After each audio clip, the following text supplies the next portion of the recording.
Use the z-score formula to find the mean given the following information. So we've got a raw score equal to 140, a z-score of 2, and a standard deviation of 20. And our z formula looks like this. And of course, it's set up not to tell us what the mean is, but this formula is currently set up to tell us what z is, provided that we plug in these three values. Now what I would like to do is I would like to see this in this format, where I've got the mean is equals to a bunch of these elements, or all of the other elements, summary arrangement of z, sigma, and the raw score x. And to do that, I'm going to go through the rules of rearranging an equation. And those rules are essentially to perform, or rather to undo any operation that I don't want to be seeing. So if I don't want to be seeing subtraction of the mean, I just add the mean. If I don't want to see dividing by the standard deviation, I multiply by the standard deviation. So to undo any operation, I have to perform its opposite. Of course, I'll show you what I mean by that in a moment.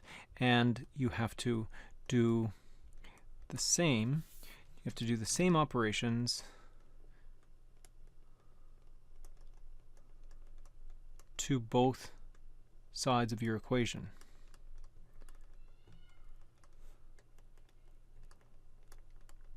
Otherwise, you're going to change the whole nature of this formula. So whatever I do to one side, I have to do to the other side. So let's have a look at how that plays out. Now, first of all, I want to be able to isolate the mean.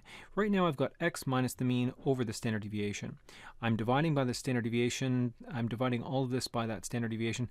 I don't want to see that, so I'm going to multiply this side by the standard deviation, and of course I have to do the same to both sides. Both sides are going to get multiplied by the standard deviation.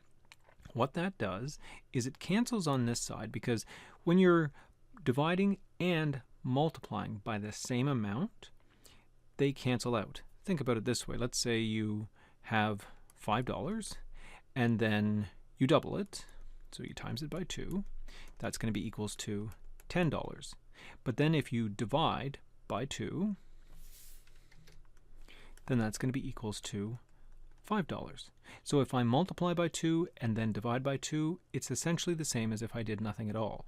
So here, if I want to get rid of division by the standard deviation, just multiply by the standard deviation. They will cancel each other out. You're allowed to do that, provided you do the same thing to both sides. The reason that you can do that, the reason you can cancel something out, as long as you do the same to both sides, would be like saying this. 5 is equals to 3 plus 2. So this is true, but what if I double both sides? Well, let's double this side, and let's double this side. 2 times 5, that's 10. 3 plus 2, that's just 5. 2 times 5 is 10. So I've really just got 10 equals to 10. Before, I had 5 equals to 5. Both equations are still true. So let's get back to our original equation that we've been working with. If I rewrite this, it's going to look like this. It's going to be z sigma equals to x minus the mean. Now, of course, I wanted to isolate the mean. I want to get it down to this kind of a format. So subtracting the mean is not what I'd like to see. So I'm going to add the mean, but I have to do that to both sides. Over here, I'll do the mean plus. That's the same as doing plus the mean afterwards. And these guys are going to cancel out. If I have x and then I subtract the mean, but I also add the mean, these cancel. So now I'm left with the mean plus z sigma equals to x. The only thing that I want to see is that this one, z sigma, is not being added to the mean. So I really just have to, let's rewrite this. I have to subtract z sigma, and as long as I do that to both sides, it's fine. Here they'll cancel, and I'm going to be left with the mean is equals to x minus z times sigma. So now I finally got this format that I was looking for. So let's fill in our values that we have and see what kind of an answer we get here.